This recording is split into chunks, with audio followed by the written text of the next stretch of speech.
ఈరోజు కాకినాడ జిల్లా కలెక్టర్ గారిని అభినందించడానికి వచ్చాను. కారణం ఏంటంటే ఫ్లడ్ మేనేజ్మెంట్లో ఏదైతే ఎస్కేప్స్ కెనాల్ పైన నియోజకవర్గాల నుంచి వస్తూ ఉన్నాయో దాన్ని క్లోజ్ మానిటరీ చేసి అటు వడ్లమూరు డ్రైన్కి కానీ అలాగే మా దగ్గర గొరికండి నక్కలగండి ఈ ఏరియాకి కానీ డైవర్షన్ చేసి పిఠాపురం నియోజకవర్గం ఫ్లడ్ ఎక్కువ ఎఫెక్ట్ అవ్వకుండా సాధ్యమైనంత వరకు మ్యాక్సిమం నష్టం జరగకుండా ప్రయత్నం చేసినందుకు ఆ మానిటరీ చేసినందుకు కూడా నేను ధన్యవాదాలు తెలియజేయడానికి వచ్చాను. చేస్తూ దాంతోపాటుగా ఎక్కడైతే ఇప్పుడు ఇరిగేషన్ కెనాల్స్ మన ఎంక్రోచ్మెంట్స్ అయి ఉన్నాయో దానివల్ల గ్రామాల్లో వాటర్ స్టాగ్నేట్ అయిపోయి పొలాల్లో వాటర్ స్టాగ్నేట్ అయిపోయిన ఎంక్రోచ్మెంట్స్ ఉన్నాయో వాటన్నిటిని కూడా సర్వే పెట్టి తీయాలని చెప్పి కోరడం జరిగింది.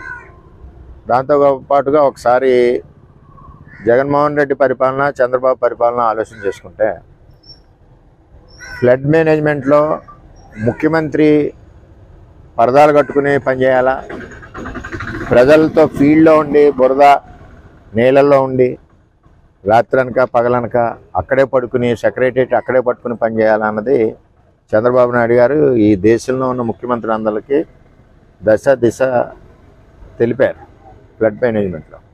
మరి ఆ విధంగా ఈవేళ ప్రతి ఒక్క చోట అటు బుడమేరు ఫ్లడ్ బాధితులు విజయవాడ కానీ అలాగే ఇక్కడ ఏలేరు ఫ్లడ్ బాధితులు మాది కానీ ఎక్కడికక్కడ ప్రభుత్వం మంచి సహాయ సహకారాలు అందించింది. హౌసింగ్ డ్యామేజ్ కానీ ఇల్లుల డ్యామేజ్ కానీ పొలాలు నష్టపోవడం కానీ అదేవిధంగా ఎక్కడైతే వాటర్ వచ్చేస్తుందో ఆ ఏరియాలో రైసు కాయగూరలు ఇచ్చి సపోర్ట్ చేయడం కానీ ఈ విధంగా అసలు ఫ్లడ్ అంటే వచ్చినప్పుడు ప్రజలకి ఈ విధంగా ఆదుకోవాలి అన్న విధంగా చంద్రబాబు నాయుడు గారు పనిచేసినందుకు ఈవేళ రాష్ట్ర 5 కోట్ల మంది ప్రజల గుండెల్లోనే చంద్రబాబు నాయుడు గారు ఉన్నారు.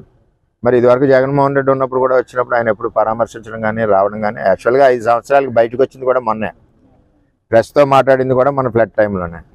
ఏ టైంలో ఎక్కడ మాట్లాడాలో తెలియని మాజీ ముఖ్యమంత్రి జగన్మోహన్ రెడ్డి. మనం పరామర్శకు వెళ్ళినప్పుడు ఏం మాట్లాడాలి, మామూలుగా ప్రజలతో మీటింగ్కి వెళ్ళినప్పుడు ఏ విధంగా మాట్లాడాలి అన్న ఆలోచన విజ్ఞాన ఇది తెలివితేటలు లేని వ్యక్తి ఎవరంటే జగన్మోహన్ రెడ్డి. ఫ్లడ్కి రావడం దేనికి వచ్చాడు, పిఠాపురం ఆయన ఏం చేశాడని వచ్చాడు. ఆయన చేసిందల్లా ఈరోజు ఫ్లడ్ లేకుండా ఉన్న పిఠాపురానికి ఏలేరు ఆధునీకరణ ఫేజ్ 2ని నేను రద్దు చేశాను అని చెప్పుకోవాలి. వచ్చి తప్పు ప్రజలు అంగీకరిస్తారు. ప్రాజెక్టులో వాటర్ ఉంది, నేను కాలువలు తవ్వలేదు. అసలు టెండర్ పిలిచావా కాలువలు తవ్వడానికి? టెండరే పిలలేదు. ప్రాజెక్టులో వాటర్ ఉన్నా సరే సంవత్సరానికి 6 నెలల మినిమం మనకి భగవంతుడు టైం ఇస్తాడు. 6 నెలలు కూడా కాలువలు తవ్వుకోవచ్చు. నువ్వు 5 ఏళ్ళు పనిచేసి 5 ఏళ్ళు 30 నెలలు అంటే సంవత్సరం 6 మాసాలు.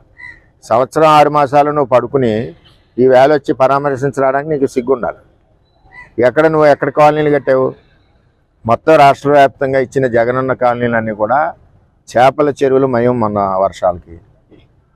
అంటే నీ ఎమ్మెల్యేలు అందరూ కూడా కోట్ల రూపాయలు సంపాదించుకోవాలి, ప్రజలు ఎలా పోయినా పర్లేదు అందులో ఉండాలని.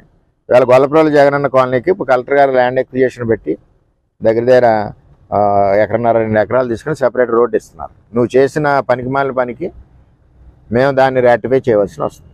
అంతేదంటే జగన్ పరిపాలనలో ప్రజలు ఎవరు, ముఖ్యంగా పేదవాళ్ళు ఎవరు కూడా సంతృప్తిగా లేరు. కాబట్టి ఈరోజు చంద్రబాబు నాయుడు కూటమి ప్రభుత్వానికి బ్రహ్మాండమైన మెజార్టీ ఎక్కడా భారతదేశంలో లేని విధంగా ఇచ్చారు. అదే నిదర్శనం, అదే సర్టిఫికేట్ కూడా. ఆ విధంగానే చంద్రబాబు నాయుడు గారు పనిచేస్తున్నారు. ఆయన దగ్గర మేము పనిచేస్తాం. సార్ గొల్లప్రోలులోని